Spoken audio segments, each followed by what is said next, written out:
मैं भव्या और मैं करिश्मा। RPDAV senior secondary public school कक्षा 10वीं की छात्राएं आप सभी का यूमी और सवालों से जवाबों तक के इस सफर में आर्य युवा RTM की पूरी टीम की तरफ से आपका स्वागत करते हैं।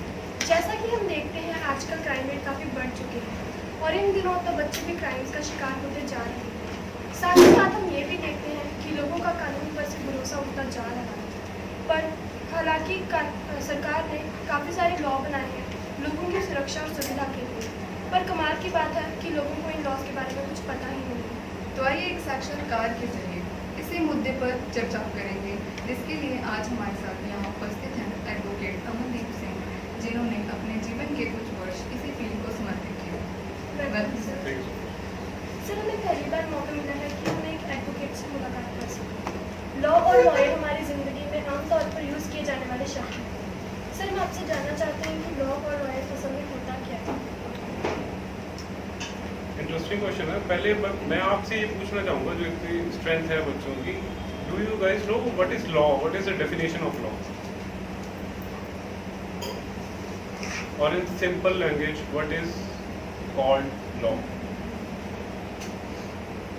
Yes, please. So it is a rule according to which some work is done. Okay. Anyone else? Okay. I'll tell you guys. Law is a set of rules of a particular country according to which those people have to, the citizens of that country have to act or not to act according to that rule. For example, I'll start with the basic. Okay. आप सब एक line में बैठे हो, ठीक है? आप एक यहाँ नहीं बैठा, यहाँ नहीं बैठा, यहाँ नहीं बैठा, क्यों नहीं बैठे? एक लाइन में क्यों बैठे हो आप लोग? Because your school administration has set some rules. Okay. अगर आपको प्रेयर में खड़े हो ना, आप एक लाइन में खड़े हो। अब यहाँ में तो सर ने बोला आप बैठोगे तो एक लाइन में बैठो, ठीक है? ये कुछ रूल्स है जो हमें फॉलो करने होते हैं। हमारी जो ड्राइव है इंडिया में, ठीक है, वो लेफ्ट हैंड ड्राइव है, राइट हैंड नहीं है। अगर हम राइट हैंड से जाएंगे तो क्या होगा? एक्सीडेंट होगा। उससे पहले क्या होगा? चलान कटेगा सबका, ठीक है ना? तो चलान कटेगा, वो भी एक रूल के अंडर कटेगा, ठीक है ना? वो ऐसे नहीं कटेगा, वो एक रूल के अंडर कटेगा। मीरा मैम को देखिए खुशी हो रही है, 20 साल बाद देखो। मैं भी DAV का पास आउट हूँ, मैं 7th तक यहीं पे पढ़ा, उसके बाद फिर मैंने भी ज्वाइन किया, ठीक है? आप अंडरस्टैंड कर रहे हो मैं आपको क्या बताना चाहता हूँ? हमारी लाइफ में हम एक सेट ऑफ रूल्स के अकॉर्डिंग चलते हैं, जो स्टेट एडमिनिस्ट्रेशन, सेंट्रल एडमिनिस्ट्रेशन ने हमारे लिए अप्लाई किए हुए हैं। हम उनसे अगर बाहर जाएंगे तो we have to follow the law of that law. Okay, आपको चलान वाली बात समझ आ गई? एक्सीडेंट होगा, that is a different sort of thing, वो होगा आपकी नेग्लिजेंस की वजह से, ठीक है? सेम बात ये है कि आप स्टेयर से ऊपर जाते हो क्लास अटेंड करते हो, ठीक है ना? आप ऊपर से लटक के तो नीचे नहीं आते ना, because some rules has been set. Okay, इसी तरह से लॉ क्या चीज़ है बेसिकली? अगर हम सिंपल भाषा में बोलें, कोई भी सेट ऑफ रूल्स जो सेंट्रल गवर्नमेंट या स्टेट गवर्नमेंट ने हमारे लिए सेट किए हैं, जिसके अकॉर्डिंग या तो हमें उसको फॉलो करना है। कोई चीज़ अगर हमें गवर्नमेंट फॉलो करने के लिए बोलती है, जैसे there are directive principle state policy that we have to respect our national anthem and national flag, ठीक है? वो एक पॉजिटिव वे में है। अगर हम उसको नेगेटिव वे में लेके जाएंगे और डिसरिस्पेक्ट करेंगे, that is violation of that particular policy, particular article. Okay, तो लॉ का भी यही सीन है। अगर मैं बोलूँ, अगर मैं हीनियस क्राइम लगाऊँ, मैं रेप लगाऊँ, क्योंकि हम आगे ये टॉपिक शुरू करने वाले हैं, तो रेप जो है एक नेगेटिव वर्ड है। ओके, जो बंदा रेप कमिट करेगा, जो एक्यूज होगा, वो लायबल होगा उस ऑफेंस के लिए। कोई भी एक्ट है, किसी एक्ट के अंदर भी, जैसे पॉक्सो एक्ट हम स्टार्ट करने वाले हैं इसके बाद, तो जो पॉक्सो एक्ट है, वो बंदा जो भी एक्ट करेगा उसके अंदर जो लायबल होगा, उसको उसके सेक्शन के अकॉर्डिंग पनिशमेंट मिलेगी। अब आप समझ लो व्हाट इज लॉ बेसिकली, ठीक है? क्लियर हो गया सबको? कोई डाउट है मुझे बता दो। हाँ जी सर, आजकल ज़्यादा प्रायोरिटी जो है वो मेडिकल और नॉन मेडिकल हो जाती है। पेरेंट्स का भी कुछ ये कहना होता है कि उनका बच्चा जो है वो आगे जाके एक अच्छा सक्सेसफुल डॉक्टर या इंजीनियर। पर सर आजकल क्राइम रेट बहुत ज़्यादा बढ़ रहा है, और हम सबको लॉज की नॉलेज होना बहुत ज़रूरी है। तो सर आपको क्या लगता है कि हमें मोटिवेट ज़्यादा लॉयर करने के लिए करना चाहिए? नहीं, देखिए मैं यहाँ पे ये बात नहीं बोलना चाहूँगा कि आप लॉयर ही बनो। It is up to you guys, ठीक है ना। आप यहाँ पे अगर 100 स्टूडेंट्स बैठे हो तो मैं अभी लिख के दे सकता हूँ इनमें से 10 तो लॉयर बनेंगे, 90 की मैं गारंटी नहीं दे सकता। Your life your choice, okay. तो अब बात क्या होती है कि एक साइकोलॉजिकल थिंकिंग होती है हमारे पेरेंट्स में। अगर किसी के पेरेंट्स डॉक्टर है वो चाहेंगे डॉक्टर बने, क्यों? कोई बता सकता है क्यों? वे हमारी इंडियन साइकोलॉजी ऐसी क्यों है कि हम बोलते हैं कि मैं डॉक्टर हूँ तो मेरा बेटा डॉक्टर बने? एनीवन? इसका एक सिंपल सा लॉजिक होता है। एक फादर ने एक अंपायर खड़ा किया होता है, वो चाहता है कि मेरा अंपायर जो है, मेरा एक नेम है, जो मेरा ब्रांड इमेज मैंने क्रिएट की है वो खत्म ना हो, ठीक है, और मेरा सक्सेसर है जो मेरा बेटा, उसको कंटिन्यू रखे। बेसिक सीन ये होता है। इसमें कुछ कोई हार्ड एंड फास्ट रूल नहीं है कि आपको अगर आपके किसी के फादर डॉक्टर है तो डॉक्टर है, इंजीनियर है तो इंजीनियर है, ऐसा कुछ नहीं है। वो आपका खुद का इंटरेस्ट है। अब मिथुन सर है, मिथुन सर ड्राइंग टीचर है, ठीक है, इनमें से मैं बोल सकता हूँ 99% स्टूडेंट को ड्राइंग पसंद होगी, ठीक है, आप करते होगे, आपका इंटरेस्ट होगा उसमें, ठीक है ना। वो आपका खुद का इंटरेस्ट है, कोई आपको फोर्स नहीं कर रहा है। यहाँ पे सोसाइटी भी आपको फोर्स नहीं कर रही कि आप इंजीनियर बनो या डॉक्टर बनो। That is up to you guys. आपकी लाइफ है, आपको देखना है ये चीज़, whether you want to become a doctor, engineer और ए लॉयर, ठीक है। तो इसमें ये जो है ना, ये एक मिथ है। ऐसा हमारी सोसाइटी में नहीं है कि अगर भी डॉक्टर और इंजीनियर, वो क्या होता है कि कुछ फैमिलीज ये सोचती हैं कि अगर डॉक्टर बनेगा तो पैसा बहुत आएगा, ठीक है, इंजीनियर बनेगा तो पैसा बहुत आएगा। अगर मैं बोलता हूँ कि अगर ये ऐसा होता, एक्चुअल में ऐसा होता, तो अनएम्प्लॉयमेंट तो वैसे ही खत्म हो जाती है इंडिया में। हर बंदा डॉक्टर बन जाता है, इंजीनियर बन जाता, बात खत्म थी। ऐसा नहीं है। हर प्रोफेशन, स्वीपर से लेके, ठीक है ना, एक सुप्रीम कोर्ट के जज तक एक ही चीज डिमांड करता है, that is hard work. If you guys are working hard, ठीक है ना, you guys wanna earn money in future and you wanna earn handsome money, trust me on this, okay। सिर्फ एक ही गोल्डन रूल है, you have to work hard। भी अगर एक आपने प्रोफेशन चूज कर लिया है तो फिर पीछे मुड़ के नहीं देखना। भी मैं डॉक्टर बनना चाहता हूँ, नहीं यार 1 साल लगा लिया, मेरा मन नहीं कर रहा, मैंने लॉयर बनना। क्यों लॉयर बनना है? क्योंकि सोसाइटी में क्राइम बढ़ गया, ठीक है। That is not a thing. आप डिसाइड कीजिए आपको बनना क्या है और आपको कोई रोकेगा नहीं। बस ये बात है, अगर एक बार डिसाइड कर ली तो पीछे मुड़ के नहीं देखना फिर तो, ठीक है ना। भी हाँ, कोई भी बोले, उनको पेरेंट्स बोले, आपको उनको समझाना है कि नहीं, I have chosen my own path, I will walk in, okay. Sir, जैसे कि हम जानते हैं, हमारे देश को हमारे फ्रीडम फाइटर्स ने अपनी जानें कुर्बान करके इतनी मुश्किलों से आज़ाद करवाया है, पर फिर भी अगर देखा जाए, हमारा देश आज भी करप्शन जैसी कुरीतियों का गुलाम बनता जा रहा है। युवा पीढ़ी भी हमारे अपने कर्तव्यों से अनजान है। तो सर, आपको क्या लगता है कि युवा पीढ़ी एक लॉ का सहारा किस तरह ले कि हमारे देश को करप्शन जैसी कुरीतियों से फिर से आज़ाद करवा सके? देखिए, इसमें अकेला लॉ ही अपना रोल नहीं प्ले करता, सोसाइटी भी एट द सेम टाइम अपना रोल प्ले करती है। आप इतने स्टूडेंट्स बैठे हो, आप रोल प्ले करते हो, मैं प्ले कर रहा हूँ, मिथुन सर प्ले करते हैं, हर एक इंडिविजुअल रोल प्ले करता है। इसमें लॉ का क्या है? Law, what is law? Basically मैंने अभी आपको समझाया व्हाट इज लॉ, ठीक है ना। आपको लॉ को इन्फोर्स कब करवाना है? जब आपको कोई कंप्लेंट लॉन्च करवाना है, ठीक है। अब मैं आपको बेसिक बात बता रहा हूँ, लॉ पे आते हैं, basic law. There are 3 pillars of Indian democracy, you guys know it? कोई बता सकता है? What are the 3 pillars of Indian democracy? Yes please. Yes. Legislature, executive and judiciary. Okay. Yes, very good. And कोई बता सकते हैं इनका role क्या है? There is actually 4th pillar also, that is media, but अभी हम उसको sideline करेंगे। अब हाँ जी please. Legislature involves discussion over some rules or some laws, and executive enforce that laws which are made by legislature, Okay. and judiciary take care whether that laws are being followed or not. Yes, very good. Actually, in simple terms, we can say legislature makes law, okay? Executive implements it, and judiciary interprets it, okay? What is game of law?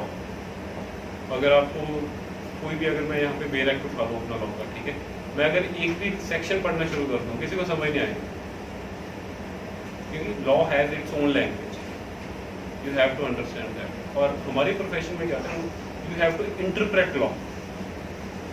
Word like may, shall have prime importance in law. If there is may, judge has discretion to acquit the accused, release the accused. If there is shall, judge has no discretion, he has to convict the accused. Okay, so these kind of words, interpretation of these kind of words is necessary in law. As coming to your question, the thing is this, law is there, but the question is implementation of law. Our Indian society is suffering from this dilemma from since independence, I can say. Actually, fault is ours also, fault is of state government and fault is of central government. And fault, what is the fault? Fault reason being, we are negligent on our part to disclose our part of story to the police or any concerned official. We are negligent. We are the base, we are the society. We create society. Okay? As in particular you are individual, but as this class you are a group, okay, and in whole we become society. Sometimes there are situations that if I disclose such things, what my father will say, what my mother will say, what the society will say, we have to overcome these kind of myths. So society will say, no matter what you do. Okay, so the thing is this, how to implement the law, how laws can be implemented. If we are going to raise our voice against culprits, against accused persons, then only these laws can be implemented. For example, I am saying that a court punishes the accused. It's a simple statement, okay? But if anyone among you, I'll take this Bathinda city as well. If we guys not gonna report that incident to police, then no investigation can be done, no inquiry can be done by the judge, no case can be filed, and conviction is a myth in that. Okay? So the basic thing is reporting the incident to the concerned official. Sir अगर देखा जाए तो आजकल जो लोग हैं वो डरते हैं अपना किसी भी केस दर्ज करने से, लोग पुलिस से डरते हैं, लोग कानून से डरते हैं। और सर आजकल तो ये भी देखा जाता है कि जो बेगुनाह होते हैं उन्हें बचाने के लिए जो गवाह होते हैं वो भी नहीं आगे आते क्योंकि वो फंसना नहीं चाहते होते इन केसेस में। तो सर आपको क्या लगता है कि ये डरना सिर्फ उन्हें नहीं होना चाहिए जो क्राइम्स करते हैं? नहीं, पता क्या बात है, देखिए जो आपने भी वर्ड यूज किया, भी हम डरते हैं कोर्ट से, पुलिस से। देखो पुलिस किसी को नहीं डराती, ओके, पुलिस किसी को नहीं डराएगी। हम डरते हैं अगर हम किसी की कंप्लेंट कर रहे हैं, जिसकी कंप्लेंट कर रहे हैं हम उससे डरते हैं, ठीक है, कल को हमारे घर में ना घुस जाए, कल को मेरी फैमिली को हार्म ना पहुंचाए, ठीक है ना। अगर हम उसे ये शो करते हैं सोसाइटी में that we are more powerful than him और हर, ठीक है, तो उसमें क्या है कि वो बंदा खुद ही डर जाता है वहां पे। अगर एक बार पुलिस इन्वेस्टिगेशन स्टार्ट हो जाती है ना, फिर there are certain strict laws कि कुछ भी हो जाए, अगर किसी को भी कोई हार्म पहुंचता है, then that person, that accused person will be held guilty. Okay, so all we need to do is complaint against that person in same scenario. Sir हम कई बार देखते हैं कि रेड लाइट पर कुछ देर वेट ना करके लोग उस रेड लाइट को क्रॉस कर जाते हैं और अपनी ज़िंदगी को खतरे में डालते हैं, जबकि हम सब जानते हैं कि ट्रैफिक रूल्स, लॉ, ये सब हमारी सुरक्षा के लिए बनाए गए हैं। तो सर आपको क्या लगता है कि लोगों की इस मेंटालिटी को किस तरह बदला जाए कि वो समझ जाए कि जो रूल्स बने हैं वो उनकी सुरक्षा के लिए बने हैं, वो उन्हें ना तोड़ें? देखिए ये जो है ना ट्रैफिक वाला जो इशू है, ये कोई नया इशू नहीं है, ये तब से जब से ट्रैफिक लाइट का इन्वेंशन हुआ, ठीक है। तो जो रूल तोड़ने वाली बात है इसमें क्या है कि आजकल in as a individual as a society patience नहीं है किसी में, ठीक है ना। आपने देखा होगा रेड लाइट पे कोई खड़ा है, 60 सेकंड की रेड लाइट है, 30 सेकंड तक वो खड़ता है, उसके बाद इधर उधर देखा, चलो इधर निकल गए, ठीक है। अब बेसिकली देखो मेरा जो ओपिनियन है, चाहिए क्या है इसमें, एक तो स्ट्रिक्ट इम्प्लीमेंटेशन होना चाहिए ट्रैफिक रूल का। मैं बोलता हूँ हर रेड लाइट पे ट्रैफिक पुलिस ऑफिसर को खड़ा होना चाहिए, थोड़ा एक डिस्टेंस छोड़ के। अगर कैमरे HD कैमरास लगने चाहिए, ठीक है, क्योंकि फॉरेन की जो पॉलिसी है हमें वो अडॉप्ट करनी चाहिए यहाँ पे। और पुलिस वाला किसी के अगर कोई भगा के लेके जा रहा है भाई, वो उसके पीछे तो भागेगा नहीं, ठीक है ना। तो क्या होना चाहिए कि अगर कोई भी रेड लाइट क्रॉस कर रहा है तो तभी वो कैमरा एक्शन में वो नंबर प्लेट जो है उसकी पिक्चर क्लिक हो, पिक्चर क्लिक होके उसका जो रजिस्ट्रेशन है जिसके नाम पे, ओनर के नाम पे, उसके घर में हम बाय पोस्ट चालान भेज सकते हैं, ठीक है। जैसे हम एडवोकेट हैं, तो जैसे फॉर एग्जांपल मैं स्टेट बैंक ऑफ इंडिया के पैनल पे हूँ, तो अब उसमें किसी बंदे ने लोन ले लिया, अब लोन अगला नहीं दे रहा, ठीक है ना, वो पे नहीं कर रहा है इंस्टॉलमेंट, तो मैं क्या करता हूँ, उसको लीगल नोटिस भेजता हूँ, ठीक है। मैं एक एग्जांपल दे रहा हूँ, जैसे हम लीगल नोटिस भेजते हैं, जैसे किसी ने स्कूल की फीस नहीं भरी तो आपके पेरेंट्स को स्कूल से चिट्ठी आ जाएगी, ठीक है, भाई आपने बच्चे की फीस नहीं भरी और फीस भरो। सेम हम लाइन अगर उसमें ड्रॉ करें, एनालॉजी ड्रॉ करें हम उसमें, तो क्या होना चाहिए कि HD कैमरास लगने चाहिए।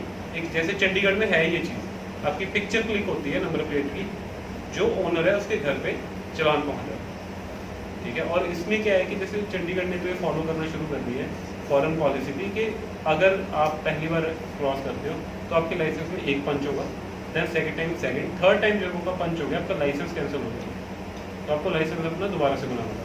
वो भी आएगी उसका है टाइम पीरियड, 3 महीने तक आपका लाइसेंस नहीं बनेगा उसमें, if I am not wrong. तो क्या है कि जो ट्रैफिक रूल्स हैं उनकी स्ट्रिक्ट इम्प्लीमेंटेशन की ज़रूरत है।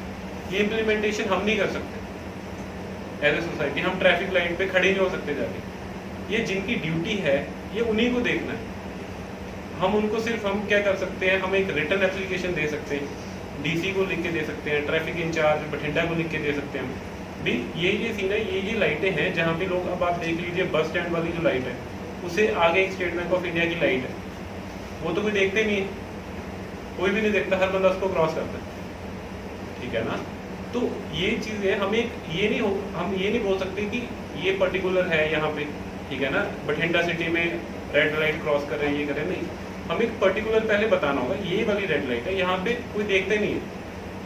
स्टेप बाय स्टेप जब हम चलेंगे तो ट्रैफिक जो है रूल्स भी लोग फॉलो करने शुरू करेंगे, क्योंकि अगर हम समझाएंगे ना, अभी समझाने का टाइम मेरे अकॉर्डिंग खत्म हो चुका है, आप समझा नहीं सकते किसी को, ठीक है। अगला सीधा होकर बोल देता है ये लो सर 1000 रुपये चला, बात खत्म होगी, वो समझा थोड़ी, वो तो अपनी ईगो पे ले जाते हैं, ठीक है। या कोई CM से बात करवा देगा, CM से PA से बात करवा देगा कोई। तो इसमें क्या है कि जो डेटरेंट इफेक्ट है लॉ का, यहाँ पे वो एप्लीकेबल होना चाहिए ट्रैफिक पॉलिसी में, क्योंकि इसमें ये नहीं, अगर मैं कहूँ, मैं आपकी बात को थोड़ा सा क्वेश्चन को एक्सटेंड कर रहा हूँ, क्योंकि अभी हम PAL फाइल कर रहे हैं बहुत ज़्यादा, जो ये आवारा बफलोज हैं, ठीक है, जो सड़क पे घूम रहे हैं, क्योंकि मैं खुद एक बार एक्सीडेंट का शिकार हो चुका, मेरी गाड़ी पूरी डैमेज हो चुकी है, तो हम PAL फाइल कर रहे हैं, हम काउ सेस दे रहे हैं, हम हर टैक्स दे रहे हैं, पर फिर भी आप कभी रात को निकलिएगा हाईवे पे तो रोड के बीच में बैठे होंगे।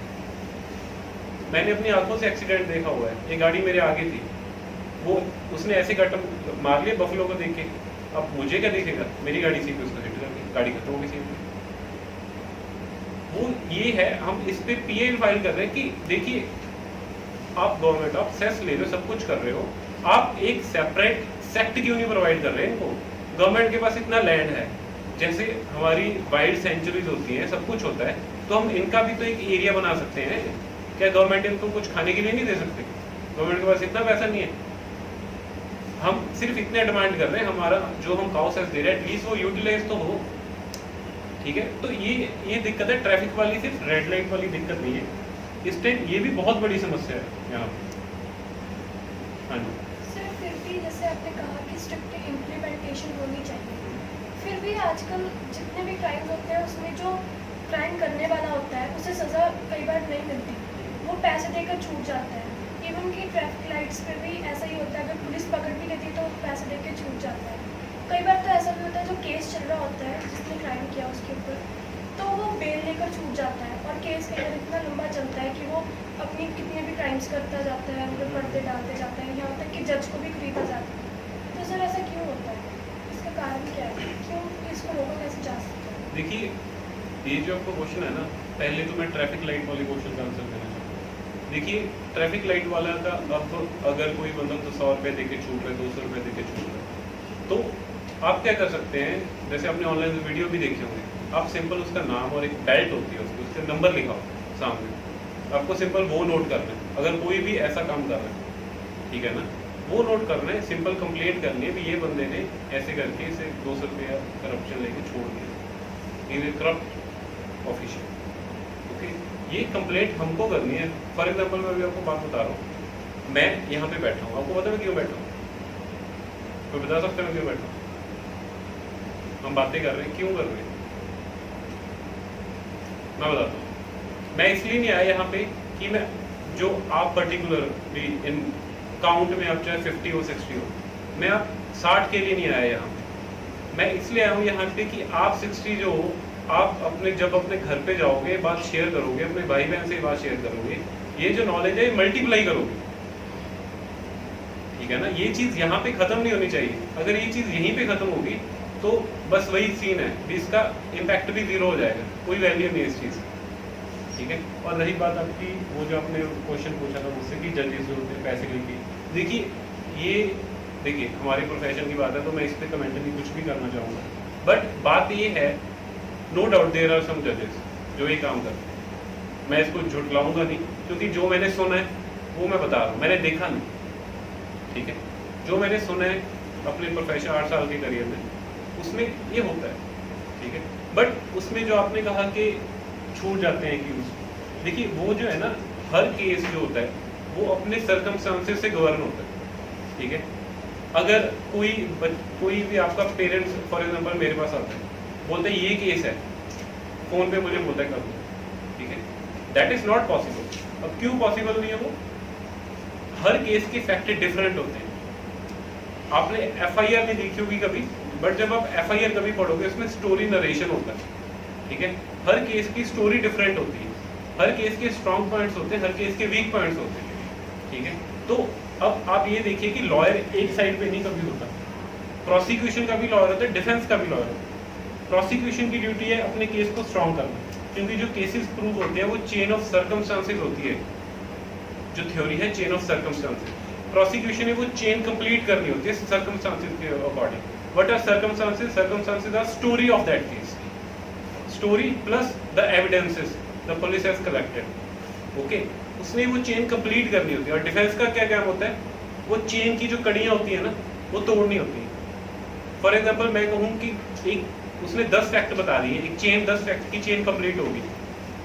अगर उसमें से डिफेंस लॉयर ने 4 भी कड़ियाँ तोड़ दी ना, और वो इम्पोर्टेंट है, तो बंदा जो है वो जो एक्यूज है वो रिलीज हो जाएगा। Reason on benefit of doubt. अब बेनिफिट ऑफ डाउट क्या चीज़ है? हमारा इंडियन लॉ क्या कहता है? Every accused is presumed innocent till he is guilty. हर बंदा इनोसेंट है इन कोर्ट ऑफ लॉ जब तक वो गिल्टी प्रूव नहीं होता। अब गिल्टी कब प्रूव होगा? जब जज अपना डिसीजन, ठीक है ना। अब आप देख लीजिए, लॉयर तो कसाब को भी मिला था। This is our Indian law, ठीक है। हम कोई वो नहीं। अब आप सबने, मैंने ये पूछा था एसएसटी पढ़ी होगी बच्चों ने, आर्टिकल 14 कॉन्स्टिट्यूशन पता है? बेसिक है। हाँ जी ma'am.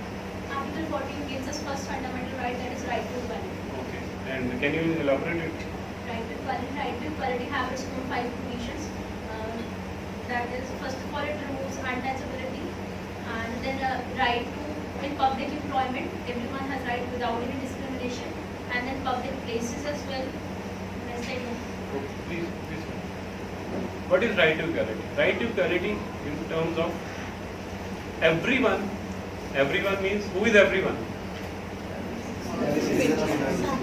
Citizen of India. Okay. Everyone is equal in terms of caste, race, sex, education. Everyone is equal. Okay. अब ये बात में क्यों क्वेश्चन मैंने इसलिए पूछा, क्योंकि जब हम ये पॉक्सो डिस्कस करेंगे तब ये क्वेश्चन आपके सामने आएगा, तब मैं इसको इलेबोरेट करूँगा क्यों, ठीक है ना। हाँ जी।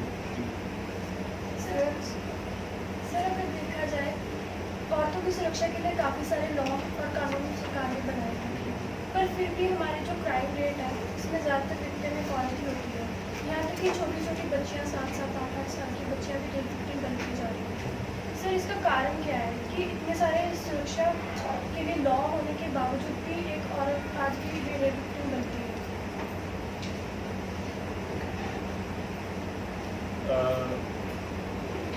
अभी मैं आपको इसमें आपको मैं पहले मैं ये आपका जो क्वेश्चन है पॉक्स एक्ट में कवर हो जाएगा, ठीक है। अभी मैं पॉक्स एक्ट थोड़ी सी आपको डिटेलिंग दे देता हूँ। What is pox act? Okay, ये एक्ट है मेरे पास, दैट इज कॉल्ड पॉक्स। अब इसको मैं एलैबोरेट करूँ, the protection of children from sexual offences. Okay, अब कोई बता सकता है कि जो पॉक्सो एक्ट है, ठीक है, वो प्रिवेंट कैसे करता है? कोई भी एक्ट है, कोई भी एक्ट है, आईपीसी है जिसमें अपने 376 रेप की डिस्कशन की, आईपीसी है, ओके, हमारे पास एविडेंस एक्ट है, क्रिमिनल लॉज हैं हमारे पास, ठीक है, हमारे पास सिविल लॉज हैं, हमारे पास जुवेनाइल जस्टिस एक्ट है 2000, हमारे पास पॉक्सो है 2012। क्या ये हमें सच में प्रिवेंट करते हैं ये ऑफेंसेस को? ये बताइए। इसमें लिखा हुआ है ना, protection of children from sexual offences है। हाउ दे प्रोटेक्ट अस?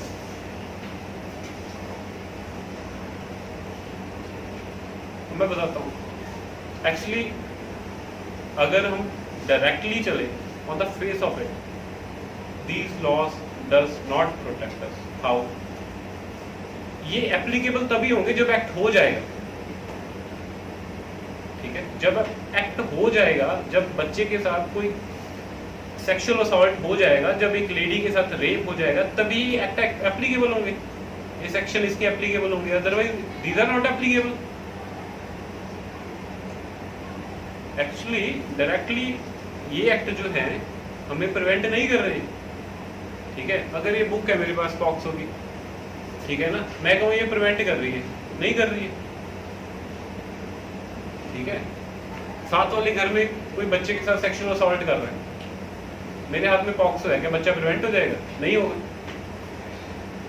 जितने लॉज हैं हमारी कंट्री में, बेसिकली जितने क्रिमिनल लॉज हैं हमारी कंट्री में, वो एप्लीकेबल तभी होते हैं जब एक्ट हो जाता है, उसके बाद, पहले एप्लीकेबल ही नहीं होते, ठीक है। अब 376 है पनिशमेंट ऑफ रेप। अब उसमें क्या है कि 376 लगेगी या नहीं लगेगी, it depends on fact of that case, on medical report, ठीक है। अब 376 रेप हो गया, सब कुछ हो गया, बट कल को लड़की आती है, ठीक है, वो हॉस्टाइल हो जाती है, अपनी स्टेटमेंट चेंज कर देती है, 376 लगी, लॉ तो एप्लीकेबल हुआ ही नहीं 376 का। वैसे ही पॉक्सो है, जितने भी एक्ट हैं क्रिमिनल लॉज, डायरेक्टली हमें कोई प्रिवेंट नहीं कर रहा, दे आर एक maintaining their deterrent effect. Deterrent effect क्या है? एक डर सोसाइटी के दिमाग में। वो कैसे? अगर कोई भी बच्चे का सेक्सुअल असॉल्ट कर रहे हैं, then that person will be punished for term of 7 years और विद द लाइफ इम्प्रिजनमेंट, ठीक है। ये उसका डेटरेंट इफेक्ट है सेक्शन का, जो उसमें पनिशमेंट प्रिस्क्राइब की हुई है। अब जो ये पनिशमेंट है, एक कब काम आती है? ये चीजें अगर किसी को पता ही नहीं होगी तो डरेगा कैसे? अब रेप है, रेप सब हर किसी को पता है, रेप इज एन ऑफेंस, ठीक है। अगर कोई एक्ट करता है, ठीक है ना, 10% 100 में से 10 to 20% सोचेंगे सिर्फ, भाई it is an offence, I am not going to commit it, okay. But जो 80% है, जो अनएजुकेटेड है, जिनको पता ही नहीं है भी ये लॉ भी है कंट्री में, वो करेंगे, उनको पता ही नहीं है, ठीक है। अब इसमें मैं आपको एक बात शेयर करता हूँ। अब पॉक्सो जो है, it is not a complete act. ये जो है एक्ट एप्लीकेबल हुआ था 14 नवंबर 2012, ठीक है। अब इसमें क्या था कि हम इससे पहले यूएन कन्वेंशन और चाइल्ड राइट्स को फॉलो करते थे, हमने उसको रेटिफाई किया 1992 में। उसके बाद हमने पॉक्सो को एप्लीकेबल किया 14 नवंबर 2012। उसके बाद जो था क्योंकि चाइल्ड की अगेंस्ट जितने ऑफेंसेस है, अब यहाँ पे एक मैं साइकोलॉजी सबकी क्लियर करना चाहूँगा कि ज़रूरी नहीं है ये जो सेक्सुअल असॉल्ट हैं ये लड़कियों के साथ हुए हैं। आप डाटा देखिए जाके, जो सेक्सुअल असॉल्ट बॉयज़ जो हुए हैं, अडल्ट जो बॉयज़ हैं 18 साल से छोटे, उनके 10% ज़्यादा हुए हैं लड़कियों से। और ये हैं कौन? आपके नोन है, ठीक है। अब मैं एक किसी रिलेटिव पे पर्टिकुलर नहीं बोलूँगा, ठीक है, ये नोन है। अब इसमें क्या है कि इसमें जो इसका जो मेन सेक्शन है, इसमें यह है कि कोई भी अगर किसी बच्चे के साथ सेक्सुअल असॉल्ट करता है then he will be punished for such and such offence, ठीक है। तो अभी मैंने आपसे एक बात शेयर की थी, इंटरप्रिटेशन ऑफ लॉ, आप वर्ड को कैसे इंटरप्रेट करते हैं, ठीक है। अभी मैं आपको बताता हूँ। फॉर एग्जाम्पल ये देखिए, penetrative sexual assault section 3 POCSO. अब इसमें मैं सिर्फ इंटरप्रिटेशन की बात कर रहा हूँ। Word is use he penetrates, ठीक है। अब इसमें वर्ड ही मैनिपुलेट्स, ही अप्लाइज, मैं आगे नहीं पढ़ूंगा। अब वर्ड ही यूज है। अब आपका आर्टिकल 14 का हो गया, he means boys man. Article 14, this section is violative of article 14। अब ये थोड़ी है कि ही मीन्स मैन, ठीक है, that is above 18 years of age who is major. अगर किसी भी child means both girl and a boy, okay, अगर कोई इसके साथ कोई भी ऐसा एक्ट करता है तो वो पॉक्सो के अंडर लायबल होगा, but only man. Why? There are incident. अब आप खुद सोचिए, अगर लड़कों के ऊपर सेक्सुअल असॉल्ट लड़कियों से 10% ज्यादा है, तो अभी हमारी जो सोसाइटी है वो प्रोग्रेस कर रही है। तो अभी मैं इसमें एक और चीज़ ऐड करना चाहूँगा। इसमें क्या था कि जैसे वर्ड ही यूज हुआ है, अगर मैं यहाँ पे बोलूँगा अगर वो ट्रांसजेंडर हो तो फिर क्या एप्लीकेबल हो, ठीक है। बस मैं आपको ये बात बताना चाहता हूँ कि अब अगला आपका नेक्स्ट क्वेश्चन होगा, हम इसको रोक कैसे सकते हैं, उसका मैं अभी आंसर इसी में एलैबोरेट कर देता हूँ। ये चीज़ें हम रोक कैसे सकते हैं as a individual, as a society. उसका बेसिक जो है, हमें खुद को इतना ज़्यादा मेच्योर करना होगा, इन चीज़ों से पहली बात ऊपर उठना होगा, हमें सोसाइटी को बताना होगा। अगर हमारे छोटे भाई बहन हैं, जैसे आजकल स्कूल्स में एक bad touch good touch KG के बच्चों के लिए ये पॉलिसी चल रही है, that is a very good thing, ठीक है। आप एक पॉलिसी अपना लीजिए, आप जितने भी बड़े हो जाओ, अपने पेरेंट्स से कोई बात नहीं छुपानी है, कभी भी नहीं छुपानी है, ठीक है। उसका रीज़न बताता हूँ। किसी XYZ बच्चे के साथ कोई असॉल्ट हुआ, उसने 8 महीने बाद बताया, ठीक है। आप कंप्लेंट लॉन्च करवाने गए, पुलिस ऑफिसर ने क्या पूछा, ये एक्ट कब हुआ था? आपने कहा 8 महीने पहले हुआ था। पहला उसका क्वेश्चन क्या होगा, डिले क्यों हुई, ठीक है। फिर जब आपकी FIR पहले तो लॉन्च नहीं होगी, अगर लॉन्च भी हो जाएगी और आपका केस इनिशिएट हो जाएगा तो डिफेंस काउंसिल क्या पूछेगा, 8 महीने का डिले है सर, ठीक है, ये स्टोरी कंकॉक्टेड है, this is not a real story. अगर रेप में भी ऐसा होता है, रेप में अगर किसी के साथ रेप कमिट हुआ है और हफ्ते का भी डिले हो जाए, हफ्ते का डिले सुप्रीम कोर्ट अलाउ करती है, but you have to give sufficient reason for this. भी मेडिकल हो रहा था, उसमें थे, होश नहीं था बच्चे को, कुछ भी हो सकता है। बट एक चीज़ जिंदगी में याद रखनी है, आप कहीं पे अगर एक्सीडेंट देखते हो गया है और बंदे की डेथ हो गई है, अगर किसी का भी नोन है, हमेशा ये बात याद रखिएगा, अपने पेरेंट्स को बोलेगा तुरंत कंप्लेंट, पुलिस में एक रिटर्न कंप्लेंट दे दें, उनको कभी पुलिस तंग नहीं करेगी, कुछ नहीं होगा। अगर आप रिटर्न कंप्लेंट कर देंगे ना, पुलिस FIR लॉन्च कर देगी। जब FIR लॉन्च हो जाएगी, अगर उसके आगे पीछे कोई नहीं है देखने वाला, तो गवर्नमेंट ऑफ इंडिया उसको, उसके जो लीगल हेयर्स हैं, उसको 1 लाख रुपए कंपनसेशन देती है। ये गवर्नमेंट की पॉलिसी है, ये किसी को नहीं पता, ठीक है। अगर किसी भी इंसान की डेथ हो जाती है वाया वे ऑफ एक्सीडेंट, तो हमें एक FIR लॉन्च करवानी होती है, जो उसका मेडिकल होता है, सिर्फ 2 चीज़ें चाहिए होती हैं। डिस्ट्रिक्ट कोर्ट से, हर डिस्ट्रिक्ट कोर्ट से एप्लीकेशन मूव होती है। अगर चाहे, जैसे मेरे पास केस है, मेरे पास एक केस है, 12 साल का लड़का है, वो उसके फादर एक्सपायर हो गए थे और जो उसका मदर है उसको छोड़ के चले गई। अब क्या हुआ कि मार्च महीने में वो दादी जी वो पाल रहे थे उसको, उसकी डेथ हो गई एक्सीडेंट से। अभी हम उसकी एप्लीकेशन मूव कर रहे हैं। उसमें क्या हुआ, अब FIR हमने अब लॉन्च करवाई है, मार्च में डेथ हो चुकी है, उसमें भी सेम इशू है, अभी आपने FIR पहले क्यों नहीं लॉन्च करवाई, डिले क्यों है इतना? ठीक है, कभी डिले नहीं करना, अपने पेरेंट्स को बोलना सर लॉन्च भी, मम्मा पापा लॉन्च करवाइए आप कंप्लेंट, आपको कोई पुलिस वाला कभी नहीं बुलाएगा। ठीक है, उसमें क्या आता है, सिर्फ statement of such and such, FIR वैसे पड़ी जाती है। क्योंकि अगर इंश्योरेंस क्लेम करना है, किसी को भी इंश्योरेंस कोई भी क्लेम करना है, जब तक आप FIR नहीं लॉन्च करवाओगे किसी भी इंसिडेंट की, आपको क्लेम नहीं मिलेगा। इंश्योरेंस कंपनी आपको सीधा रिप्लाई भेज देंगी that you have not attach the necessary documents which are applicable to apply for your loan. Okay, जिस लोन के लिए आप अप्लाई कर रहे हो वो आपको मिलेगा नहीं, सैंक्शन ही नहीं होगा, क्योंकि आप इनकी डॉक्यूमेंटेशन ही पूरी कर रहे हैं।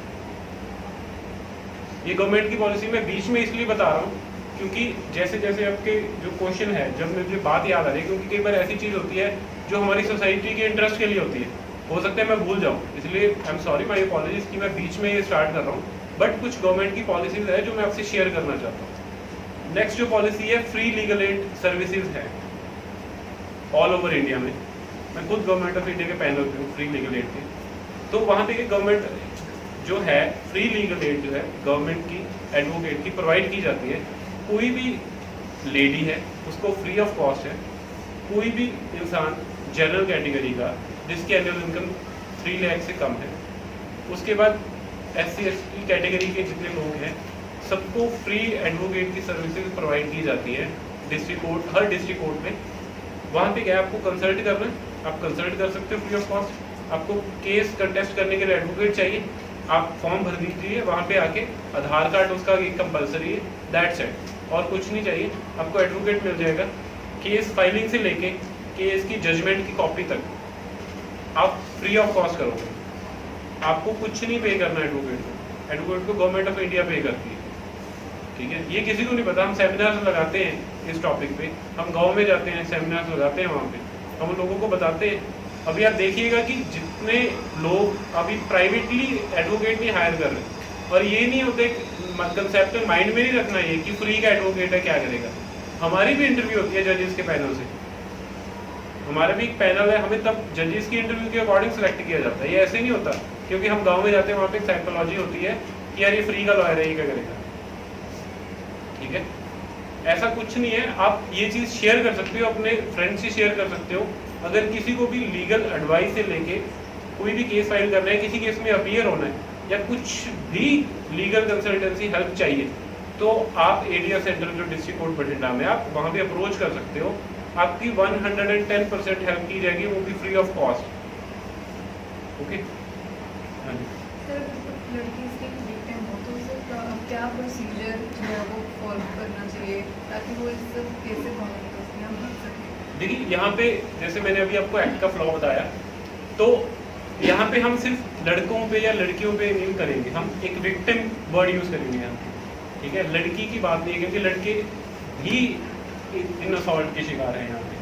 तो सबसे पहली बात क्या करनी है, अगर कोई भी आपको लगता है सेक्सुअल असॉल्ट का शिकार है, आपको मेडिकल इज मस्ट। ओके, आपको मेडिकल करवाना है, आपको बताना है उसको कि मेडिकल पहली प्रायोरिटी है, मेडिकल होगा, उसकी एक मेडिकल जांच होगी। और यहाँ पे एक पॉक्सो एक्ट में रूल है और IPC 166A सेक्शन के अकॉर्डिंग रूल है कि अगर कोई भी लड़की विक्टिम है तो उसे फीमेल डॉक्टर ही एग्जामिन करेंगे। ठीक है, और लड़कों में तो वो जैसे जो डॉक्टर अवेलेबल है वहाँ पे, और जो है मेडिकल एग्जामिनेशन होगा वहाँ पे उसके वो फ्री ऑफ कॉस्ट होगा, उसका जो है स्टेट पे करेगी। और अगर फॉर एग्जांपल विक्टिम की कंडीशन इतनी ज़्यादा ब्रूटल है जैसे निर्भया कांड हुआ, ठीक है, अगर विक्टिम की कंडीशन बहुत ज़्यादा ब्रूटल है जिसका ट्रीटमेंट यहाँ पे सिविल हॉस्पिटल में अवेलेबल नहीं है, तो वो क्या करेंगे, अगर प्राइवेट हॉस्पिटल में रेफर करते हैं तो जो गवर्नमेंट है, स्टेट गवर्नमेंट है, वो कंपनसेट करेगी। आपका जितना खर्चा हो वो रीइंबर्स करेगी स्टेट गवर्नमेंट, ठीक है। हमें हमेशा लाइफ में क्या करना है, हमें डॉक्यूमेंटेशन अपनी पूरी रखनी है। हम कहीं पे भी जा रहे हैं, हमें अपना मेडिकल रिकॉर्ड रखना है, मेडिकल शीट रखनी है, मेडिकल बिल्स रखने हैं अपने साथ। उसके बाद कुछ भी, भगवान ना करे किसी को भी पुलिस स्टेशन जाना पड़ता है, हमेशा याद रखना कभी भी ऑरली कुछ मत करना। रिटन एप्लीकेशन लिख के लेके जानी है, उसकी फोटोकॉपी साथ में लेके जानी है। जो आप एप्लीकेशन लेके जा रहे हो, ओरिजिनल एप्लीकेशन उनको दे दीजिए। उसके बाद क्या कीजिए, फोटोकॉपी पे उनको बोलिए हमें रिसीविंग दे दीजिए। वो क्या करते हैं, अपना रजिस्टर नंबर आपकी फोटोकॉपी पे लिख देंगे, क्योंकि जब आपको कल जाओगे, अगर आप, जैसे आपका क्वेश्चन था, पुलिस कोई कार्रवाई नहीं करती, तो जब तक आप रिसीविंग ही नहीं लोगे, ठीक है ना, पुलिस वाले बोलेंगे हमारे पास तो कंप्लेंट ही नहीं है, दिखाइए कहाँ पे आपकी कंप्लेंट। ये हमारी सोसाइटी में बहुत बड़ा फ्लॉ है कि हम पुलिस स्टेशन जरूर जाते हैं, बट जब तक हम रिटर्न में नहीं दे रहे, अगर हम रिटर्न में दे रहे हैं तो वो कंसर्न पुलिस ऑफिसर बाउंड हो जाता है उसको एंटर करने के लिए। और जब तक हमारे पास रिसीविंग होती है, अगर आप किसी एसएचओ के पास जा रहे हो, तो कल को अगर चाहे आप एसएसपी, आईजी, किसी को भी उसकी फोटोकॉपी साथ में भेज सकते हो, भी देखो सर मैंने 6 महीने पहले कंप्लेंट करवाई थी, ये उसकी कॉपी, ये उसकी रिसीविंग है, पर 6 महीने हो गए कुछ नहीं हो रहा। बट अगर हम ये चीजें ऑरली करेंगे, वर्बली करेंगे, तो उसका कोई इफेक्ट ही नहीं है, ठीक है। अगला तभी पुलिस वाले हार्श होते हैं, रिटर्न होगा वो बाउंड डाउन हो जाएंगे हमारा सोल्यूशन निकालने के लिए। हमने एफआईआर लॉन्च करवानी हो, करेंगे, they are bound to do it, they are duty bound to do it, ठीक है। तो इसमें यही है कि हमेशा लिख के लेके जाना है, जो भी लेके जाना है। ये सिर्फ पुलिस स्टेशन में नहीं एप्लीकेबल होता, आप कहीं पे भी, आप स्कूल में डॉक्यूमेंट सबमिट कर रहे हो, चाहे स्कूल अथॉरिटी मुझे यहाँ पे गलत बोले, बट आप स्कूल में भी कुछ भी अपने, जो भी आपकी पर्सनल चीज़ है आप डिपॉजिट कर रहे हो, उसकी रिसीविंग लीजिए। रिटर्न की आदत डाल लीजिए, बहुत आगे जाएंगे लाइफ। सर जैसे जो रिच पीपल होते हैं, वो लोग उन्हें जैसे जो क्राइम्स करते हैं, अगर वो रिच हो तो वो खरीद लेते हैं उन्हें, और वो आगे वो केस जाने नहीं देते। तो सर पुअर जो है वो आगे हमारा अपना केस कैसे लेके जाएं? देखिए, मैंने जो आपका क्वेश्चन था, मैंने पहले बताया था कि अगर कोई भी गरीब है तो वो अप्रोच कर सकता है alternate dispute resolution legal aid service authority Bathinda को, और ये हर डिस्ट्रिक्ट में है, ऑल ओवर इंडिया में है ये, ठीक है। वो अप्रोच कर सकता है, उसको एडवोकेट फ्री ऑफ कॉस्ट मिलेगा, ठीक है। उसका कोई इंटरेस्ट नहीं होगा, उसने क्लाइंट से 1 भी रुपया नहीं लेना, वो उसका केस कंटेस्ट करेगा, और आई एम श्योर कि वो पूरी मेहनत करके और उसको जस्टिस दिलवाएगा। सर अगर कई बार ऐसा होता है, जैसे आपने कहा कि सबसे पहले अपने पेरेंट्स को बताना चाहिए, पर कई बार ऐसा होता है, कुछ केसेस ऐसे सामने आता है कि बच्चे को लगता है कि उसके पेरेंट्स से गलत ना समझ लें, और कई बार तो ऐसा भी होता है पेरेंट्स अपने बच्चे की प्रॉब्लम को सीरियसली नहीं लेते, उन्हें कई बार लगता है हमारा बच्चा झूठ बोलेगा। तो सर एक इंडिविजुअल अपने लेवल पर क्या प्रोसीजर फॉलो करे कि वो इस पॉक्सो का सहारा लेकर सेक्सुअल हरासमेंट से बच सके? देखिए, अभी जैसे मैंने आपको बात बताई थी, हमारी सोसाइटी में एक ना, जैसे हम हिंदी मूवीज ज़्यादा देखते हैं, तो लड़कियों को एक कमज़ोर समझा जाता है, ठीक है ना। लड़कों को शुरू से बताया जाता है तू मर्द है, मर्द को दर्द नहीं होता, ठीक है। और अगर वो मर्द किसी ऐसी सिचुएशन में फंस जाता है ना, तो माँ बाप उसको इग्नोर कर देते हैं। यही रीज़न है कि लड़कों के अगेंस्ट जो क्राइम्स है, जो सेक्सुअल असॉल्ट है, वो ज़्यादा है, ठीक है। आप ये देखिए, जैसे आपको क्वेश्चन था, हम नहीं बताते, पेरेंट्स से डरते हैं, बट अब ये देखिए, वो आपके पेरेंट्स हैं, हमें ये साइकोलॉजी को चेंज करना होगा। वो हमारे पेरेंट्स हैं, वो हमारा अच्छा सोचते हैं। अगर हमारे साथ कुछ भी गलत हो रहा है, ठीक है ना, हम अपने पेरेंट्स को बता रहे हैं उसको, ठीक है, वो उसका सोल्यूशन निकालेंगे, ठीक है। हमारा फर्ज है उनको बताना। हमारे पेरेंट्स पे एक चीज डिपेंड करती है, वो पुलिस कंप्लेंट करते हैं नहीं करते, वो उन पे है। बट अगर हम इसी बात पे रुक जाएंगे कि बताएं ना बताएं, ठीक है ना, और ये होता ही है कि हम नहीं बताते। जब तक बताते हैं, फिर जैसे मैंने आपको बोला, वो डिले हो जाता है, वो गैप बढ़ जाता है, ठीक है ना। अगर हमने सोसाइटी को एक लाइन पे लेके आना है, एक लॉ अबाइडिंग सोसाइटी हम देखना चाहते हैं, तो हमें विजिलेंट होना पड़ेगा। जब तक हम विजिलेंट नहीं होंगे, विजिलेंट हम का मतलब ये ग्रुप नहीं है। जब आप ये चीज़ें बाहर जाके मल्टीप्लाई करोगे, ठीक है ना, एक बड़ा ग्रुप बनेगा, फिर एक सोसाइटी बनेगी, फिर ऐसे करके वो बढ़ता रहेगा। जब तक हम विजिलेंट नहीं होंगे तब तक हम किसी जैसे आपने कहावत सुनी होगी कि जब तक मैं गुड़ नहीं खाना छोड़ूंगा तो मैं किसी को कैसे सलाह दे सकता हूँ, ठीक है।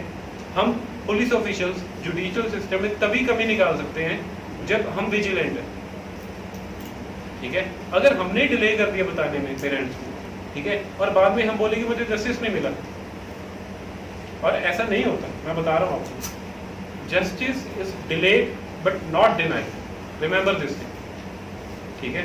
हम क्या करते हैं, जैसे कई बार मेरे पास केसेस आते हैं, वकील साहब नवेड़ो केस खत्म करो बस, मैं पैसे देने तैयार हूँ, ठीक है।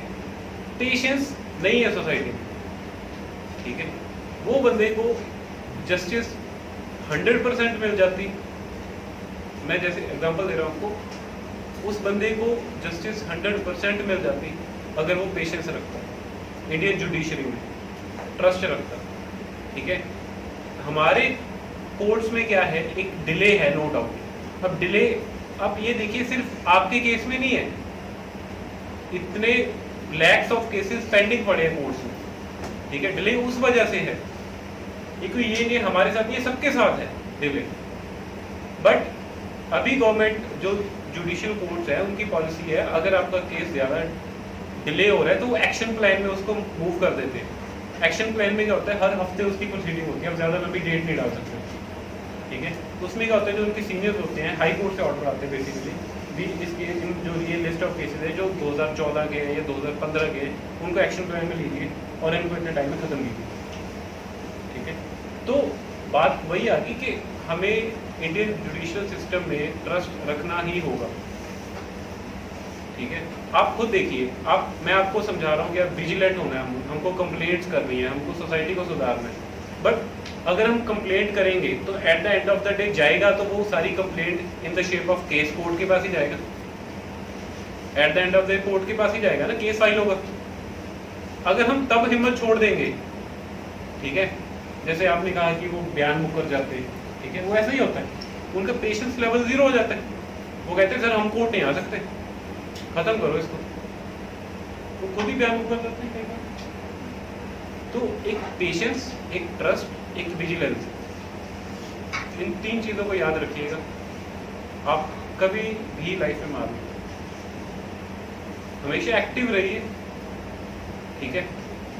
अपनी सराउंडिंग्स को हमेशा ध्यान में रखिए कि आपके आसपास क्या हो रहा है। अगर आप स्पीड पे खड़े हो तो आपके पास आके कौन खड़ा हो रहा है, ठीक है। ये मैं लड़कियों को नहीं कह रहा, लड़कों को भी कह रहा हूँ। क्यों कह रहा हूँ लड़कों को, फ़ोन पे बात कर रहे हो, साथ में लड़का भी खड़ा हो गया बाइक पे, आपने उधर देखा फ़ोन खींच के ले गया, दैट अमाउंट था 379। बात ये नहीं है कि ऑफेंस छोटा है या बड़ा है, बात ये कि ऑफेंस है हो क्यों रहा है, छोटे से बड़ा, बड़े से बड़ा, बड़े से बड़ा, ठीक है। ऑफेंस ऑफेंस है, छोटा बड़ा मैटर नहीं करता। सर फिर अवेयरनेस की बात है तो हमें एजुकेशन से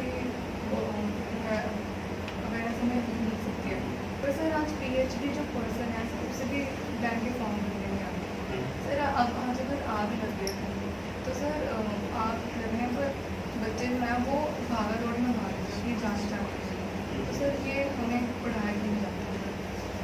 देखिए ये चीज़ें जो है ये हम जिस पर्टिकुलर एडमिनिस्ट्रेशन से बिलोंग करते हैं, जैसे आपका स्कूल एडमिनिस्ट्रेशन है, ठीक है, तो उसमें क्या है कि ये स्कूल एडमिनिस्ट्रेशन को ये चीज़ें देखनी है। जैसे मैंने आपको पहले बताया, अगर आपको स्कूल में किसी भी चीज़ की कमी लगती है, ठीक है, for example water cooler work नहीं कर रहा या कुछ भी है, कभी भी वर्बली मत जाओ। अगर आपकी क्लास है एक रिटन एप्लीकेशन दीजिए, मॉनिटर के साइन करवाइए, बाकी जो है बच्चे उनके साइन करवाइए, फिर प्रिंसिपल को दीजिए, ठीक है ना। वैसे ही मैं आपकी बात क्वेश्चन पे आ रहा हूँ, होता क्या है कि हमें नॉलेज क्यों नहीं प्रोवाइड की जाती, हमें नॉलेज इसलिए प्रोवाइड नहीं की जाती क्योंकि हम उसमें इंटरेस्ट नहीं लेते। अगर कहीं पे फ्लॉ है तो उसमें हमारा भी रोल बराबर का है, ठीक है। आप ये खुद देखिए कौन सी चीज़ वर्ल्ड की, मैं कहूँगा यूनिवर्स की, इंटरनेट पे नहीं है। हर चीज़ है, ठीक है। आपको कुछ करना है, आपको एसी रिपेयर करना है, ठीक है, आप यूट्यूब पे भर दोगे, एसी रिपेयर की वीडियो आ जाएगी, आप देख के एसी रिपेयर कर लोगे। मैंने खुद अपना माइक्रोवेव ठीक किया यार, सीरियसली। यूट्यूब की वीडियो चलाई, वहाँ पे पता चल गया, ठीक है, फ्यूज उड़ा है, मैं मार्केट से फ्यूज ले आया, फ्यूज लगा दिया, एसी चल और माइक्रोवेव चल पड़ा। अब मैंने कोई टेक्नीशियन का या मैंने कुछ नहीं किया, सीरियसली मैंने लॉ किया, ठीक है। एक इंटरेस्ट होता है हमारा, ये नहीं अगर लॉ का है। देखिए स्कूल में कितनी स्ट्रेंथ है स्कूल की? 4,500, ठीक है। आप 4,000 को छोड़ दीजिए, 500 भी छोड़ दीजिए, यहाँ पे 50 स्टूडेंट है, क्यों है? इंटरेस्ट की बात, ठीक है। अब मैं ये नहीं कहूँगा कि आपकी क्लास फ्री या कुछ भी है। अब अगर आपकी क्लास है तो आपकी क्लास में भी 4-5 बच्चे ऐसे होंगे यहाँ पे नहीं है, ठीक है। वो इंटरेस्ट है, इंटरेस्ट कोई भी आपका जबरदस्ती नहीं वो कर सकता, आपके अंदर जबरदस्ती इंटरेस्ट कोई नहीं क्रिएट करेगा, ये आपको देखना है। सोसाइटी में अगर as a being a society member, हमें जैसे मैं आपको कुछ लॉ के बारे में बता के जा रहा हूँ, ठीक है, अभी आपको पहले आपको ये चीज़ें नहीं पता थी जो मैंने बताई, ठीक है। आप विजिलेंट हुए, आपको नॉलेज आई, आप इसको सोसाइटी में जाके एक्सपेंड कर रहे हो, ठीक है। ये क्या स्टेप बाय स्टेप चलता है, ये जो नॉलेज है। ये होता है कि हर हमारी लाइफ में एक मौका आता है, मुझे मौका मिला आपसे इंटरेक्ट करने का, ठीक है, मैंने आपको कुछ पॉइंट्स बताए, कल को कोई और लर्नर्ड पर्सन आएंगे, वो अपने फील्ड के बारे में बताएंगे, ठीक है ना। क्योंकि मैं अभी किसी भी लॉ के बारे में आपको मैं डिटेल में नहीं बता रहा। रीजन मीन क्या है कि जैसे हमारी बात हुई थी, मैंने कहा था I will stick to basic, हम पहले बेसिक की बात करेंगे। अगर आप इंटरेस्टेड हुए तो हम ये सीरीज बना लेंगे, इसको एक्सपेंड कर देंगे, कोई दिक्कत नहीं। ये टॉपिक आप अच्छी डिसाइड करोगे जिस पे आप नॉलेज गेन करना चाहते हो, ठीक है। बताना मेरी ड्यूटी। अगर आपका इंटरेस्ट लॉ में है, ठीक है ना, तो मैं तैयार हूँ, ठीक है ना। बात ये होती है कि आप मुझे टॉपिक बताइए, ठीक है ना, आपको जिस चीज़ में नॉलेज है, जैसे अपने नॉलेज वाली बात की, वो कैसे गेन करें, ये भी उसका एक वे है, ठीक है। हाँ। सर हर सिक्के के दो पहलू होते हैं, एक अच्छा और एक बुरा। तो सर आपको क्या लगता है कि पॉक्स का गलत इस्तेमाल भी हो सकता है? देखिए ये वैसे मेरी डायरी में लिखा हुआ है, कॉइन है पूछा, मैंने डिस्कस करना था, आपने मुझे पूछा मुझसे, बोले क्या बात है। अब लॉ है, कोई भी लॉ है, उसकी दो साइड्स होती है, ठीक है, पॉजिटिव और नेगेटिव, ठीक है। एक केस एक है, एडवोकेट्स दो हैं, प्रोसिक्यूशन साइड, डिफेंस साइड, ठीक है। प्रोसिक्यूशन हेड्स देख रहे हैं, डिफेंस टेल देख रहे हैं, ठीक है। कहने का मतलब क्या है, केस एक ही है, केस के फैक्ट भी एक है। यानी एक बॉलीवुड मूवी देख लिया आपने, उसको एक केस मान लीजिए, ठीक है। फॉर एग्जाम्पल कोई भी एक मूवी का नाम ले लीजिए, कोई भी मूवी, अरे ऐसे मत करो, बादशाह, ठीक है। चलो अब बादशाह में फॉर एग्जाम्पल शाहरुख खान की डेथ हो जाती है, ठीक है। अब बादशाह मूवी का केस जो है वो सुप्रीम कोर्ट में चला जाता है। अब बादशाह मूवी की स्टोरी तो एक ही, आप स्टोरी तो नहीं चेंज कर सकते। अब सेम फैक्ट्स के ऊपर प्रोसिक्यूशन भी अपना केस प्रिपेयर करेगा और डिफेंस भी अपना केस प्रिपेयर करेगा, ठीक है। एक सिक्का एक ही है, उसके पहलू दो, ठीक है ना। अब बात आती है, हर चीज के फ्लॉज होते हैं, जैसे ये है पॉक्सो, ठीक है।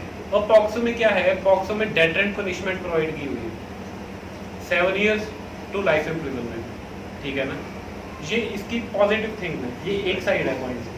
अब दूसरी साइड क्या है, जैसे मैंने example the violation of article 40, ये इसका सबसे बड़ा ड्रॉबैक है एक्ट का, क्योंकि जहाँ पे वर्ड ही यूज किया है एक्ट में, ठीक है, जो वुमेन है, लेडीज है, ट्रांसजेंडर है, इनको छोड़ दिया, सिर्फ वर्ड ही यूज किया, तो ये इसका सेकंड पहलू है। ये जरूरी नहीं है कि पॉक्सो में है, ये हर एक्ट में होता है, हर एक्ट में होता है। बात क्या होती है इंटरप्रिटेशन की उसकी।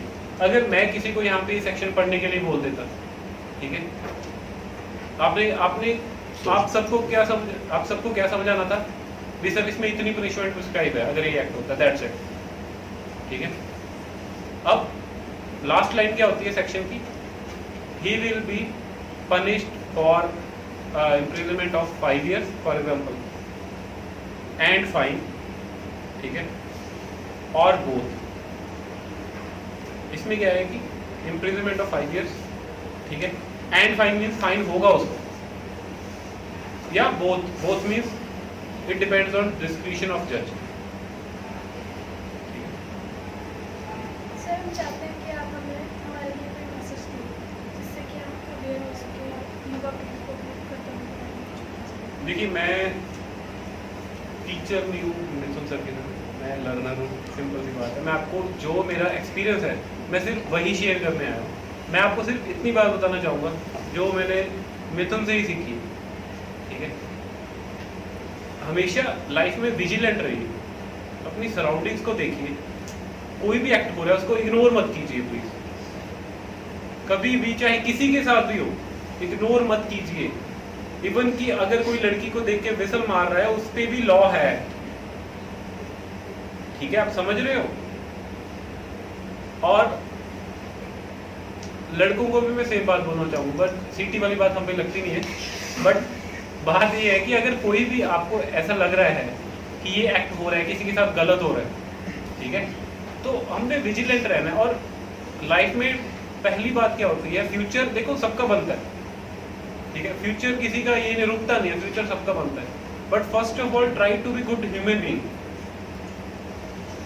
आप जज बनिए, आप डॉक्टर बनिए, इंजीनियर बनिए, बट जब आप बन जाओगे ना तो सोसाइटी को कुछ वापस देना,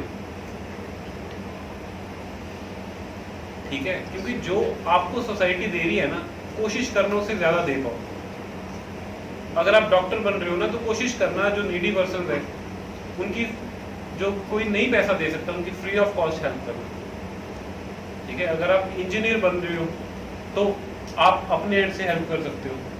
मैं लॉयर हूँ तो मैं कोशिश करता हूँ जो नहीं, क्योंकि अगर मैं एडीएफ सेंटर की बात करूँ तो मुझे पता है कि एडीएफ सेंटर में फॉर्म भरोगे जाके, कई बार ऐसी इमरजेंसी होती है कि डिले हो जाता है, तो मैं हमेशा फ्री ऑफ कॉस्ट काम करता हूँ। मैं कभी कोई चार्ज नहीं करता जैसे नीडी पर्सन होते हैं, बट मैं कभी ये चीज़ डिस्क्लोज नहीं करता, क्योंकि मुझे पता है कि जैसे आपने कहा कि हर एक कॉइन के 2 साइड होते हैं। अगर उसका पॉजिटिव है तो उसका मिसयूज भी हो सकता है।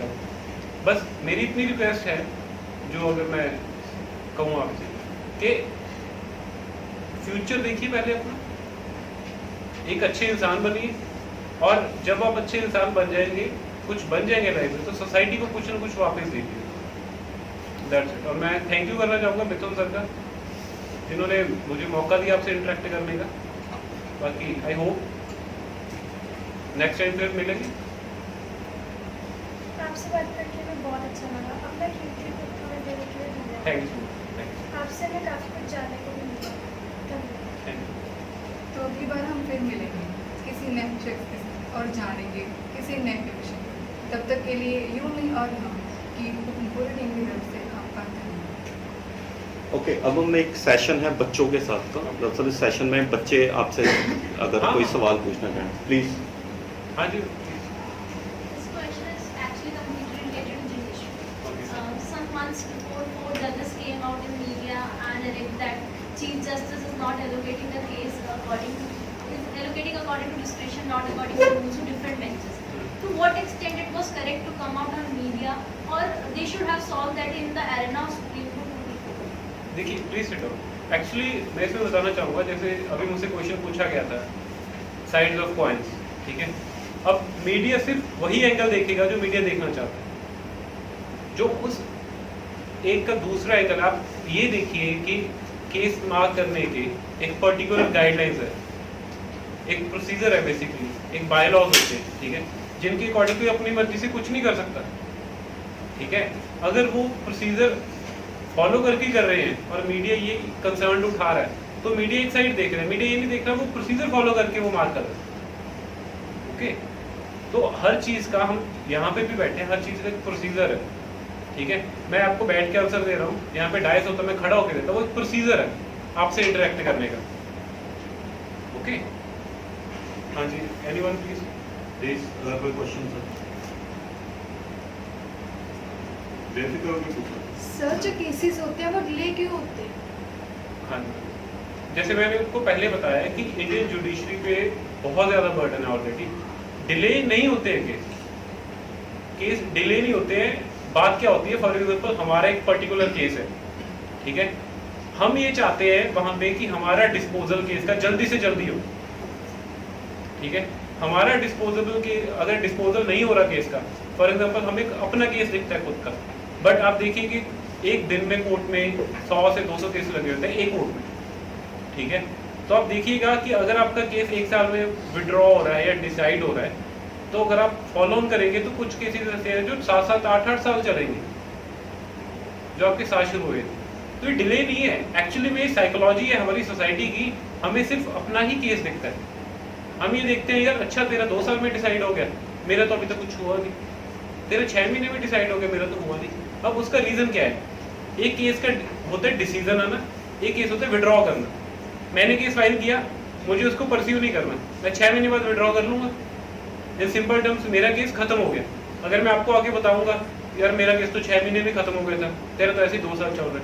अब 2 साल में उस केस का फाइनल डिसीजन आ रहा है, केस के एविडेंसेस हो रहे हैं, केस के आर्गूमेंट्स हो रहे हैं, फिर वो उसका डिसीजन दे रहा है जज। जो मेरा केस था वो तो मैंने विड्रॉ ही कर लिया था, उसमें तो ना एविडेंस हुए ना कुछ हुआ, उसका तो कोई इफेक्ट ही नहीं है। मेरा एक सवाल है सर। सवाल ये है कि हम अक्सर देखते हैं कि मूवीज़ के जरिए और रियल लाइफ में भी ये कि दो लॉयर होते हैं, एक जो डिफेंस करता है और है ना, बाय चांस अगर किसी केस में ऐसा होता है कि लॉयर को पता होती है सारी बात कि मेरा जो शख्स है वो क्रिमिनल है या नहीं है और वो डिफेंस कर रहा है, तो क्या कोई कोर्ट में उस लॉयर के खिलाफ कोई वो नहीं सर, पता है क्या बात है, मैंने आपको एग्जांपल दी थी, लॉयर तो किसाब को भी होता है, ठीक है। जब आप पावर ऑफ अटॉर्नी साइन करा लेते हो, ठीक है ना, और आपको पता होता है कि मेरा जो क्लूज है ये गिल्टी है, बट ये आपका राइट है, आपकी you are duty bound to defend him, फिर तो जुडिशियल सिस्टम ही खत्म हो जाएगा। आप ये सोचिए कि अगर मुझे पता है कि मेरा जो क्लाइंट है वो क्लूज है, उसने ये एक्ट किया है, ठीक है, और मैं कहूँ भाई मैं नहीं हो रहा तेरा वकील क्योंकि तूने एक्ट किया, वो क्या करेगा? वो दूसरे के पास चला जाएगा, कोई और एडवोकेट हायर कर लेगा वो। अगर फॉर एग्जांपल किसी वो हायर नहीं करेगा, ठीक है ना, तो राइट टू इक्वालिटी तो आर्टिकल 14 वायलेट हो गया, क्योंकि एडवोकेट भी एक डिफेंस का, अगर प्रोसिक्यूशन के पास अपना राइट है प्रोसिक्यूट करने का, तो डिफेंस काउंसिल के पास भी तो राइट है उसको डिफेंस देने का। अगर प्रोसिक्यूशन और डिफेंस जब इकट्ठे आते हैं तभी केस का डिसीजन होगा। अगर डिफेंस होगा ही नहीं, प्रोसिक्यूशन होगा, तो केस तो स्टार्ट ही नहीं होगा, इनिशिएट ही नहीं होगा। नहीं, पर